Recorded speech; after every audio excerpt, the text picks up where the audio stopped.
지난 주일에 하나님께서 모든 그리스도인을 다 제사장으로 삼으셨다는 말씀을 드렸습니다. 오늘은 멜기세덱이라는 인물을 통해서 좀 더 구체적으로 살펴보려고 합니다. 먼저 멜기세덱은 어떤 인물인지 살펴보겠습니다. 첫째로 멜기세덱은 지극히 높으신 하나님의 제사장입니다. 멜기세덱에 관한 성경 말씀은 창세기 14장 17절에서 20절에 최초로 나옵니다. 그 역사적 배경을 잠시 살펴보면 이렇습니다. 아브라함의 조카 롯이 속한 소돔이라는 나라가 주변에 있는 네 나라와 동맹을 하고 그들을 12년 동안 다스려오고 지배했던 엘람 왕 그돌라오메를 제13년에 배반했습니다. 이에 엘람 왕은 그 배반한 나라들을 치는데 혼자 오지 않고 시날 왕과 엘라살 왕과 고임 왕 디달과 연합해서 배반한 나라들을 응징하려고 했습니다. 연합군들은 소돔 동맹국들을 치기 전에 먼저 주변국들부터 쳤습니다. 르바 족속, 수스 족속, 엠 족속, 포리 족속을 치고 돌이켜 유턴해서 가데스에 이르러 아말렉 족속과 아모리 족속을 쳤습니다. 이렇게 배반한 나라를 응징하기 위해서 밑에서부터 쳐서 올라오는데 드디어 마침내 시딤 골짜기에서 반란을 일으킨 5 왕들과 접전하게 되었습니다. 4 왕이 5 왕들과 맞서 싸우는데 시딤 골짜기에는 역청 구덩이가 많았습니다. 탈을 있는 그런 구덩이라 그렇게 볼 수 있는데 반란군들은 침략군에 맞서 싸웠지만은 역부족이었습니다. 그래서 달아나다가 많은 사람들이 역청 구덩이에 빠졌고 나머지는 산으로 도망갔습니다. 4 왕은 패전국들의 모든 재물과 양식을 빼앗아 갔고 또 소돔에 거주하는 아브라함의 조카 롯도 사로잡고 그 재물까지 노력하여 갔습니다. 그때 아브라함은 아모리 족속 마므레 상수리 숲을 근처에 거주하고 있었는데 전장에서 도망쳐온 사람이 아브라함에게 패전 소식을 알렸습니다. 아브라함은 조카 롯이 사로잡혔다는 말을 듣고 집에서 길리고 훈련된 자 318명을 거느리고 저 북쪽에 있는 단까지 쫓아가서 그와 그의 가신들이 나뉘어 밤에 그들을 쳤습니다. 요즘 말로 야간 기습 공격을 감행한 거죠. 그들을 쳐부수고 다메섹,다마스커스 왼편 호바까지 쫓아가서 모든 빼앗겼던 재물과 조카 롯과 그의 재물과 또 부녀와 친척을 다 찾아왔습니다. 아브라함이 전장에서 승리하고 돌아올 때 소돔 왕은 당시 왕의 골짜기로 불리던 샤웨의 골짜기 왕국으로 나와서 아브라함을 영접했습니다. 그런데 이때 특이한 한 분이 등장합니다. 그는 살렘 왕 멜기세덱으로 소개되고 있습니다.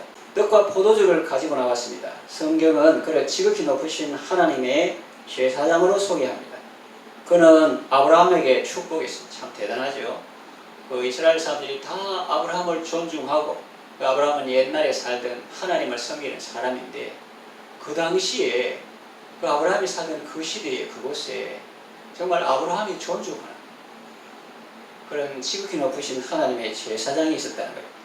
그는 아브라함에게 축복했습니다. 천지의 주제시요 지극히 높으신 하나님이여 아브라함에게 복을 주옵소서 라고 했습니다. 그리고 너희 대적을 내 손에 붙이신 지극히 높으신 하나님을 찬송할지로다 라고 했습니다. 아브라함은 그 얻은 것에서 10분의 1을 멜기세덱에게 주었습니다. 전리품의 11조를 멜기세덱에게 바쳤습니다. 이것이 멜기세덱에 대한 말씀인데 그의 이름은 시편과 히브리에서도 나옵니다.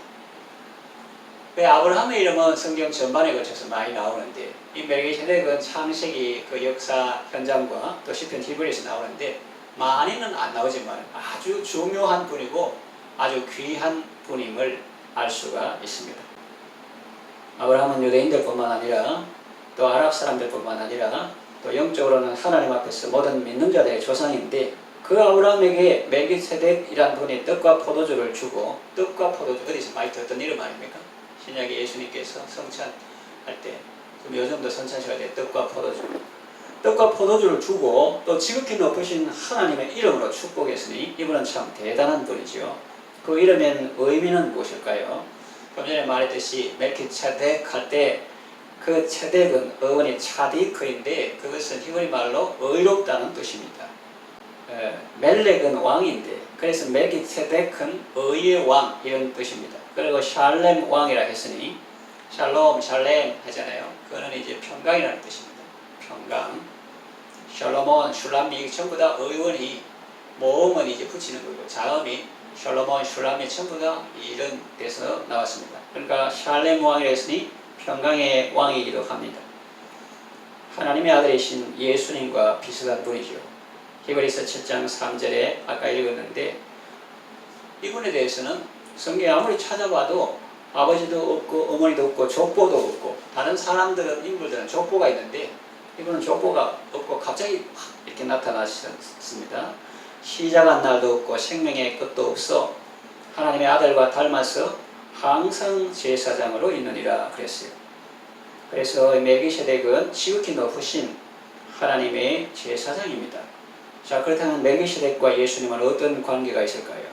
둘째로 예수님은 멜기세덱의 반차를 따르는 영원한 대제사장입니다. 멜기세덱은 아브라함 당시에 실제 했던 인물입니다. 그러나 앞서 말한 바와 같이 대해서 많은 설명이 없습니다. 그래서 아버지가 누군지 어머니가 누군지 족보가 어떻게 되는지 알 수 없습니다. 다만 지극히 높으신 하나님의 제사장이었다는 사실과 그분이 하나님의 아들과 닮았다는 사실을 성경을 통해서 알 수 있습니다. 그러면 왜 히브리에서 왜 이분 이야기하는가? 그런데 아브라함 좋겠다 그러지 말고 우리가 좋다는 거예요. 예를 들어서 솔로몬이 꿈에 하나님께서 그 기본에 가서 1천 번제를 드리고 꿈에 하나님께서 나타나셔서 내가 네게 무엇을 줄고 너는 구하라 그랬잖아요. 그러면 이제 보통 사람들이 이야 솔로몬 좋겠다. 나도 하나님께서 내한테 그랬으면 좋겠다 했는데 솔로몬보다 더 좋은 게 우리입니다. 왜 그러냐면은 솔로몬은 꿈에 하나님께서 나타나시고 그랬지만 우리는 문서로 하나님께서 그렇게 말씀하셨거든요. 야고보서 1장 5절에 그러면 누구든지 너에게 지혜가 부족하거든 모든 사람에게 후이시고 꾸지 않으신 하나님께 구하라 그래야면 주시리라. 아브라함은 멜기세덱의 축복을 받았는데 우리는 멜기세덱의 반차를 따르는 영원한 제사장이신 예수님이 우리의 대상이 되니까 얼마나 좋으냐 하는 것을 지금 말씀하고 있는 것입니다. 본문 17절 보면 예수님은 멜기세덱의 반차를 따르는 제사장이라는 말씀이 있습니다. 이것은 구약 성경 시편 110편 4절을 인용한 것입니다. 히브리서 기자는 멜기세덱을 말하면서 사실은 예수님이 어떤 분이신지를 소개하는데 초점을 맞추고 있습니다. 아브라함도 그에게 노략물 중 10분의 1을 바쳤습니다. 역사적으로 11조가 처음 등장하는 순간이죠. 11조의 원리는 에덴 동산에 있었는데 역사적으로 등장하는 것은 여기서부터입니다. 멜기세덱의 레위족보 제사장들과 다른 점 무엇입니까? 그들은 자기 형제인 백성에게서 10분의 1을 취하라는 명령을 받았습니다. 다른 지파 사람들에게서 10분의 1을 받아라. 그러나 레위족보에 들지 아니한 멜기세덱은 아브라함에게서 10분의 1을 취하고 약속을 받은 그를 위해 복을 빌었습니다. 이것만 봐도 멜기세덱이 얼마나 높은 사람인지 알 수 있습니다. 멜기세덱이 아브라함을 만날 때는 레위는 이미 자기 조상의 허리에 있었기 때문에 레위조차도 아브라함으로 말미암아 멜기세덱의 10분의 1을 바쳤다고 할 수 있다. 무슨 말이냐면은 이스라엘 사람들이 제사장, 대제사장 하지만은 그 존중하는 대제사장 아론 이런 사람도 다 아브라함을 통해서 멜기세덱에게 10분의 1을 바쳤다. 그러므로 멜기세덱은 구약 레위족 속 제사장들을 능가하는 탁월한 분임을 우리는 알 수 있습니다. 하늘 성소에서 섬기는 우리의 대제사장이신 예수님은 능히 우리를 온전케 하십니다. 또 레위계통 제사장들은 맹세 없이 제사장이 되었습니다. 그러나 예수님은 맹세로 되셨습니다. 시편 110편 4절 주께서 맹세하고 뉘우치지 아니하시리니 네가 영원히 제사장이라 하셨도다 했습니다.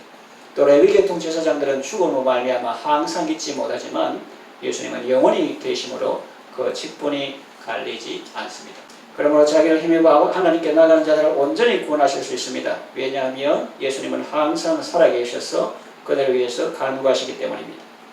그리고 구약의 대제사장들은 먼저 자기 죄를 위하고 다음에 백성의 죄를 위해서 날마다 제사를 드렸습니다. 그러나 예수님은 그러실 필요가 없어요. 날마다 제사 드릴 필요가 없어요. 단번에 온전한 제사를 드렸기 때문입니다. 거룩하고 악이 없고 더러움이 없고 죄인에게서 떠나 계시고 하늘보다 높이 드시내시고 단번에 자기를 드려 온전한 영원한 속죄를 이루셨기 때문입니다. 그리고 구약의 제사장들은 사람이 손으로 지은 성소에서 섬겼지만 예수님은 주께서 세우신 참 장막에서 섬기는 분이십니다. 손으로 짓지 아니한 곧 이 창조에 속하지 아니한 더 크고 온전한 장막으로 말미암아 염소와 송아지의 피가 아닌 자기의 피로 영원한 속죄를 이루시고 단번에 성소에 들어가셨습니다. 한 번의 제사로 영원히 온전하게 하셨습니다. 그래서 다시 죄를 위하여 제사 드릴 것이 없습니다. 그러므로 우리는 예수님의 피를 힘입어서 성소에 들어갈 담력을 얻습니다. 그리고 예수님은 하나님의 집을 다스리는 큰 제사장으로서 우리의 마음과 몸을 깨끗하게 씻어주셔서 우리가 참 마음과 온전한 믿음으로 하나님께 나아갈 수 있게 하십니다. 예수님은 신약의 중보자십니다. 첫 언약 때 범한 죄에서 속량하려고 죽어서 부르심을 입은 자라 하여금 영원한 기업의 약속을 얻게 하십니다. 예수님은 멜기세덱의 반차를 따르는 영원한 대제사장입니다. 예수님을 통해서 하나님께 나아가고 구약하고 다른 나라에 얼마나 좋아요. 얼마든지 새벽에도 나갈 수 있고 밤에도 나갈 수 있고 내가 일할 때도 나갈 수 있고 얼마나 좋아요. 예수님을 통해서 하나님께 나아가고 예수님을 통해서 하나님의 은혜를 많이 받으시기 바랍니다. 세 번째, 더 놀라운 것은 하나님은 우리를 왕같은 제사장으로 세우셨습니다. 예수님이 내게는 참 좋은 분인데 참 고맙게도 예수님은 나를 또 그런 제사장으로 왕같은 제사장으로 세우셨다는 거예요. 예수님이 멜기세덱의 반차를 따르는 영원한 대제사장으로서 우리를 위해서 하늘 성소에서 섬기시는 것도 참 고맙고 감사한 일인데 하나님께서 우리를 왕같은 제사장으로 세우셨다는 것은 더욱 놀랍고 감사한 일입니다. 베드로전서 2장 9절 너희는 택하신 족속이요 왕같은 제사장들이 우리한테 하는 말입니다. 거룩한 나라여 그의 소유가 된 백성이니 이는 너희를 어두운 데서 불러내어 그의 놀라운 빛에 들어가게 하시니 아름다운 덕을 선포하게 하려 하심이라 했고 2장 5절에도 예수 그리스도로 말미암아 하나님이 기쁘게 받으실 신령한 제사를 드릴 거룩한 제사장이 되었으니라 그랬어요. 그리스도는 멜기세덱의 반차를 쫓은 우리의 대제사장입니다. 신약의 그리스도인은 그리스도께서 멜기세덱의 반차를 쫓은 대제사장이듯 멜기세덱의 반차를 쫓은 우리가 레위 계통 아니잖아요. 아론 족속하고 아닙니다. 우리는 멜기세덱이 아론 족속 레위 계통의 사람이 아니고 별다른 특별한 제사장을 세우셨듯이 하나님께서 우리를 예수 그리스도를 멜기세덱의 반차를 쫓은 제사장으로 세운 것처럼 우리를 멜기세덱의 반차를 따르는 신령한 제사장으로 세우셨어요. 그 세 가지 사실을 의미합니다. 첫째, 멜기세덱과 그리스도 우리 신자들은 아론 계열을 쫓은 제사장이 아니라 하나님께서 이 사역을 위해 특별히 부르시고 임명하신 제사장입니다. 둘째로 멜기세덱과 그리스도 우리는 그냥 제사장이 아니라 왕같은 제사장입니다. 살렘 왕 보시고 그 제사장이지만 살렘 왕이잖아요. 왕같은 제사장입니다. 셋째, 멜기세덱과 그리스도 우리는 영원한 제사장직을 갖고 있습니다. 여기에 대해서는 히브리서 7장 1절 3절 24절 25절과 계시록 5장 10절 보면 그대로 우리 하나님 앞에서 나라와 제사장들을 삼으셨으니 그들이 땅에서 왕노릇하리로다. 혹은 세세토록 왕노릇하리로다. 이런 표현이 있습니다. 우리는 제사장들로서 하나님께 영적인 제물을 드립니다. 그것은 찬양의 제사, 선행의 제사, 나눔의 삶입니다. 히브리서 13장 15절 16절 지난주에도 봤지만 보면 그러므로 우리는 예수로 말미암아 소잡고 약잡고 피 흘리고 손에 피 묻히고 이게 아니라 예수님이 이미 온전히 자기 몸을 희생제물로 삼아 드렸기 때문에 우리는 항상 찬송의 제사를 하나님께 드리자. 이는 그 이름을 청하는 입술의 열매니라. 선을 행함과 서로 나누어 주기를 잊지 말라. 이 선행과 나눔의 제사 이거 하나님께서 기쁘게 받으신다 하는 거예요. 이 같은 제사를 하나님이 기뻐하신다 했습니다. 그리고 우리는 디모데전서 2장 1절에 요약되어 있는 제사장의 4가지 중보 사역을 합니다. 그것은 간구와 기도와 도구와 감사를 드리는 것입니다. 그리스도는 모든 그리스도인들에게 자기 자신을 위해서뿐 아니라 다른 사람을 위해서도 기도하라고 명하셨습니다. 주일 성수, 전도 이런 것도 참 중요하지만 똑같이 임금들과 높은 지배자들을 위해 기도하라 이렇게 하셨어요. 이제는 제사장 안 통하고 내가 직접 가도 되네 하는데 그것뿐만 아니라 그것만 하라고 주신 것이 아니라 휘장이 찢어지고 사람 밑에서 위로 찢어진 게 아니라 위에서부터 아래로 찢어졌어요. 하나님께서 성전 휘장을 찢으셨는데 휘장은 곧 저의 육체가 예수님이라고 했어요.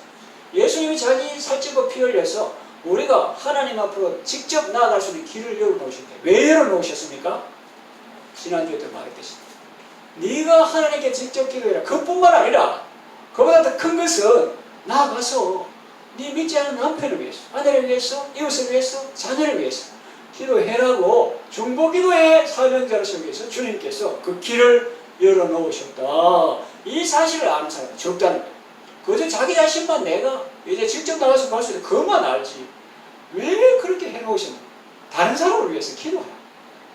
그 사명을 주셨다 하는 것입니다. 영혼만큼 예수님을 닮은 것도 없고 또 그 자신을 은혜 안에서 자라게 하는 의무도 없습니다. 왜냐하면 이것은 기도하는 영혼 속에 우리가 중보기도할 때 하나님께서 우리 속에 사랑의 마음도 주시고 불쌍히 여기는 마음, 온유함, 오래 참음, 부드러움, 그리스도를 닮은 미덕들을 듬뿍듬뿍 채워주시기 때문입니다. 중보기도하는 제사장 사역만큼 하나님의 백성들 가운데 연합과 사랑과 그리스도다움을 만들어내는 활동도 없습니다. 이처럼 중보기도는 다른 사람을 살릴 뿐만 아니라 기도하는 자신에게 많은 유익을 주며 또한 공동체를 살리는 일이기도 합니다. 여러분은 중보기도로 그리스도의 손길이 온 세상에 미치도록 할 수 있습니다. 하나님께서 우리를 왕같은 제사장으로 세우셨으니 중보기도로 하나님의 세계 경영에 동참하는 귀하고 복된 삶을 살아가시기를 바랍니다. 말씀을 좀 요약합니다. 멜기세덱은 지극히 높으신 하나님의 제사장입니다. 또 예수님은 멜기세덱의 반차를 따르는 영원한 대제사장입니다. 또 하나님은 우리를 왕같은 제사장으로 세우셨습니다. 이 영광스러운 사명과 놀라운 특권을 감사와 기쁨으로 수행하시기를 바랍니다. 사람들을 위하여 기도하고 그들을 하나님과 하나 되게 해서 하나님의 복을 받게 하는 축복의 통로와 구원의 도구로 쓰임받는 귀하고 복된 삶을 살아가시기를 바랍니다.